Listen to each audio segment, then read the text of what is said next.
പിതാവിന്റെയും പുത്രന്റെയും പരിശുദ്ധാത്മാവിന്റെയും നാമത്തിൽ ആമേൻ. സമർപ്പണ പ്രാർത്ഥന. എന്നെ സ്നേഹിച്ചുകൊണ്ട് സൃഷ്ടിക്കുകയും പേര് ചൊല്ലി വിളിക്കുകയും എന്നോടുകൂടെ എപ്പോഴും ഉണ്ടായിരിക്കുകയും ചെയ്യുന്ന സ്നേഹനാഥ, എന്നെ പൂർണ്ണമായും അങ്ങേക്ക് സമർപ്പിക്കുന്നു. അങ്ങേ ഞാൻ സ്തുതിക്കുന്നു, ആരാധിക്കുന്നു, അങ്ങേക്ക് നന്ദി പറയുന്നു. അങ്ങെൻ്റെ നാഥനും രക്ഷകനും കർത്താവും ആണെന്ന് ഞാൻ ഏറ്റുപറയുന്നു. അങ്ങ് എന്നെ ഏറ്റെടുക്കണമേ ഈശോനാഥ. ഞാൻ ഇന്ന് ഒരു കൊച്ചു പാപം പോലും ചെയ്ത് അങ്ങേ വേദനിപ്പിക്കാൻ എന്നെ അനുവദിക്കരുതേ. ഈശോനാഥ, അങ്ങയുടെ തിരുവചനം ശ്രവിക്കുന്നതിനും അങ്ങേ ദിവ്യസ്വരം കേൾക്കുന്നതിനും എല്ലാ നന്മയ്ക്കായി മാത്രം കേൾക്കുന്നതിനും എൻ്റെ കാതുകളെ അങ്ങേക്ക് സമർപ്പിക്കുന്നു. അങ്ങേ തിരുമുഖം ദർശിക്കുന്നതിനും തിരുഛായ എല്ലാവരിലും കാണുന്നതിനും അങ്ങേ മനുഷ്യത്വം ദർശിക്കുന്നതിനുമായി എൻ്റെ കണ്ണുകളെ അങ്ങേക്ക് സമർപ്പിക്കുന്നു. അങ്ങയെ സ്തുതിക്കുന്നതിനും തിരുവചനം പ്രഘോഷിക്കുന്നതിനും നന്മ മാത്രം സംസാരിക്കുന്നതിനുമായി എൻ്റെ നാവിനെയും തൊണ്ടയെയും ശബ്ദത്തെയും അങ്ങേക്ക് ഞാൻ കാഴ്ചവെക്കുന്നു.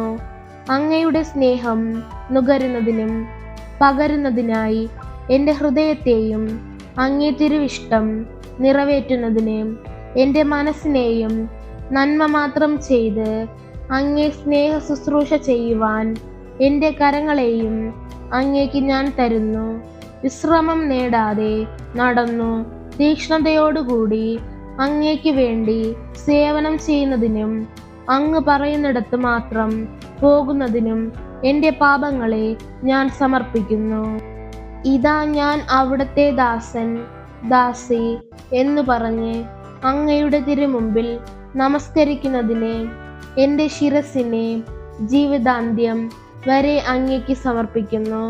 എന്നെ പൂർണ്ണമായും അങ്ങ് സ്വീകരിക്കണമേ. അങ്ങേ മഹത്വത്തിനും സഹോദരങ്ങളുടെ നന്മയ്ക്കും വേണ്ടി മാത്രം ജീവിക്കുവാൻ അങ്ങയുടെ ആത്മാവിനാൽ നിറച്ച് അഭിഷേകം ചെയ്യണമേ. ഓ ദിവ്യനാഥ, ഇന്നേ ദിവസം ലോകത്തിൽ അർപ്പിക്കപ്പെടുന്ന എല്ലാ പരിശുദ്ധ കുർബാനകളോടും കൂടി എൻ്റെ ഈ എളിയ സമർപ്പണത്തെ സ്വീകരിക്കണമേ. പരിശുദ്ധരുടെയും വേദസാക്ഷികളുടെയും രക്തസാക്ഷികളുടെയും മാലാഖ വൃന്ദത്തിൻ്റെയും മധ്യസ്ഥ സഹായവും ചേർത്ത് പിതാവും പുത്രനും പരിശുദ്ധാത്മാവുമായ ത്രിയേക ദൈവത്തിന് എന്നെ പൂർണ്ണമായി സമർപ്പിക്കുന്നു. ആമേൻ. സ്വർഗസ്ഥനായ ഞങ്ങളുടെ പിതാവേ, അങ്ങയുടെ നാമം പൂജിതമാകണമേ. അങ്ങയുടെ രാജ്യം വരേണമേ. അങ്ങയുടെ തിരുമനസ് സ്വർഗത്തിലെ പോലെ ഭൂമിയിലുമാകണമേ. അന്നന്ന് വേണ്ടുന്ന ആഹാരം ഇന്ന് ഞങ്ങൾക്ക് തരയണമേ. ഞങ്ങളോട് തെറ്റ് ചെയ്യുന്നവരോട് ഞങ്ങൾ ക്ഷമിക്കുന്നത് പോലെ ഞങ്ങളുടെ തെറ്റുകൾ ഞങ്ങളോടും ക്ഷമിക്കണമേ. ഞങ്ങളെ പ്രലോഭനത്തിൽ ഉൾപ്പെടുത്തരുതേ, തിന്മയിൽ നിന്നും ഞങ്ങളെ രക്ഷിക്കണമേ. നന്മ നിറഞ്ഞ മറിയമേ, സ്വസ്തി, കർത്താവ് അങ്ങയുടെ കൂടെ സ്ത്രീകളിൽ അങ്ങ് അനുഗ്രഹിക്കപ്പെട്ടവളാകുന്നു. അങ്ങയുടെ ഉദരത്തിൻ ഫലമായി ഈശോ അനുഗ്രഹിക്കപ്പെട്ടവനാകുന്നു. പരിശുദ്ധ മറിയമേ, തമ്പുരാന്റെ അമ്മേ, പാപികളായ ഞങ്ങൾക്ക് വേണ്ടി ഇപ്പോഴും ഞങ്ങളുടെ മരണസമയത്തും തമ്പുരാനോട് അപേക്ഷിക്കണമേ. പിതാവിനും പുത്രനും പരിശുദ്ധാത്മാവിനും സ്തുതി, ആദിയിലെ പോലെ ഇപ്പോഴും എപ്പോഴും എന്നേക്കും. ആമേൻ.